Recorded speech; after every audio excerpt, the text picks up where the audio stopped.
వరల్డ్‌లో hottest topic ఏంటి అంటే యూఎస్, ఇజ్రాయెల్, ఇరాన్. వీళ్ళ టెన్షన్స్ పీక్ లెవెల్‌కి రీచ్ అయిపోయింది. స్ట్రైక్స్ జరుగుతున్నాయి, మిసైల్స్ ఫైర్ అవుతున్నాయి, లీడర్స్ టార్గెట్ అయ్యారు అండ్ ఎలిమినేట్ కూడా అయ్యారు. కానీ ఫ్యాక్ట్ ఏంటి, రియల్ సిచ్యువేషన్ ఏంటి, మనం క్లారిటీగా బ్రేక్ డౌన్ చేద్దాం. రీసెంట్గా ఇజ్రాయెల్ ఇరాన్ రిలేటెడ్ టార్గెట్స్ మీద ఎయిర్ స్ట్రైక్స్ కూడా కండక్ట్ చేసింది. యుఎస్ కూడా రీజనల్ మిలిటరీ ప్రెజెన్స్ని ఇంక్రీజ్ చేసింది. ఇరాన్ రిటాలియేటరీ మిసైల్స్ని కూడా లాంచ్ చేయడం జరిగింది. మిడిల్ ఈస్ట్ ఫుల్ అలర్ట్ మోడ్లో ఉంది. సోషల్ మీడియాలో సర్క్యులేట్ అయ్యింది కొన్ని rumours. Iran supreme leader eliminate అయ్యాడు, అది నిజం.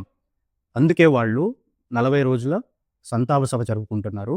ఇరాన్ లీడర్ సన్ కూడా ఎలిమినేట్ అయ్యాడు అని కొన్ని రూమర్స్ స్ప్రెడ్ అవుతున్నాయి.